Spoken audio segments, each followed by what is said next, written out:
2023 की शुरुआत में हम सबने देखा कि संसद के पटल पर एक इकोनॉमिक सर्वे रिपोर्ट रखी गई थी 2022-2023, जिसमें ये बताया गया कि दिल्ली की हवा में 2016 से लगातार सुधार आया है।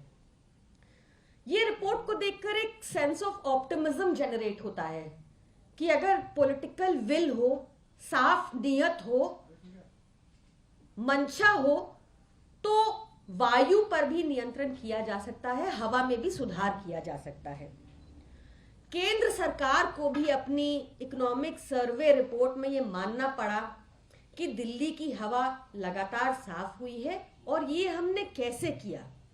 ये हुआ अरविंद केजरीवाल जी के अथक प्रयासों से, जिसमें से बहुत प्रोमिनेंटली आप जानते हैं कि दिल्ली का ग्रीन कवर आज एक हिस्टोरिक हाई पर है, जिसमें दिल्ली में लगभग जो 1800 इंडस्ट्रीज हैं वो सब पीएनजी फ्यूल, क्लीन फ्यूल पर कन्वर्ट हो चुकी हैं, क्योंकि दिल्ली में 24 आवर इलेक्ट्रिसिटी मिलती है, 24 घंटा बिजली मिलती है, जिस इंडस्ट्रियल यूज के लिए, कमर्शियल यूज के लिए और रेजिडेंशियल यूज के लिए, जिस वजह से diesel based generators, polluting diesel based generators का उपयोग दिल्ली में बिल्कुल समाप्त हो गया।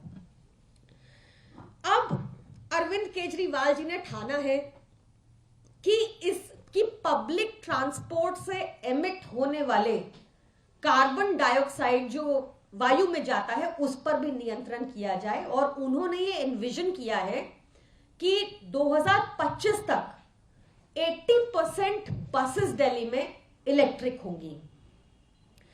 अभी तक दिल्ली में टोटल बसेस 7,582 हैं, जो अभी तक का हाईएस्ट नंबर है।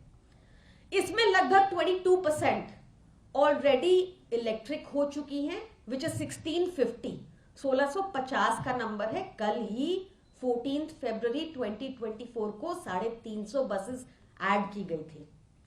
ये पाया गया कि 2022 में जब हमने इलेक्ट्रिक बसेस दिल्ली में इंट्रोड्यूस करना शुरू किया, तो तब से अब तक 47,000 टन कार्बन डाइऑक्साइड एमिट जो करता है, ये बसेस करती, वो नहीं हुआ, क्योंकि ये बसेस इलेक्ट्रिक हो चुकी थी।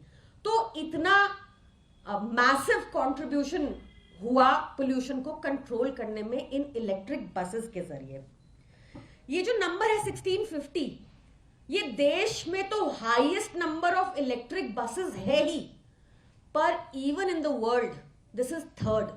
दिल्ली अब तीसरे नंबर पे है विश्व में इलेक्ट्रिक बसेस के नंबर में। ये सब देखकर मन में एक सवाल उठना स्वाभाविक है कि अगर अरविंद केजरीवाल जी ने इतने कम समय में प्रदूषण के विरुद्ध युद्ध में इतना कुछ कर दिया, तो बाकी सरकारें असमर्थ क्यों हैं? क्या उनकी पॉलिटिकल विल नहीं है, मंशा नहीं है, नियत नहीं है? फर्क है एक ईमानदार सरकार का। एक ईमानदार सरकार जो होती है वो लोगों की प्रॉब्लम्स आइडेंटिफाई करती है और उनका सल्यूशन निकालती है, और बेईमान सरकार जो होती है वो प्रॉब्लम्स क्रिएट कर देती है और लोगों को उसी में उलझाए रखती है। तो आपके माध्यम से we urge all governments to work on the lines of Arvind Kejriwal ji, और जिस तरह से लगातार उनके अथक प्रयासों से हमें ये नतीजे देखने को मिल रहे हैं, हमारी रिक्वेस्ट है कि बाकी गवर्नमेंट्स को भी इस पर काम करना चाहिए और युद्ध स्तर पे काम करना चाहिए।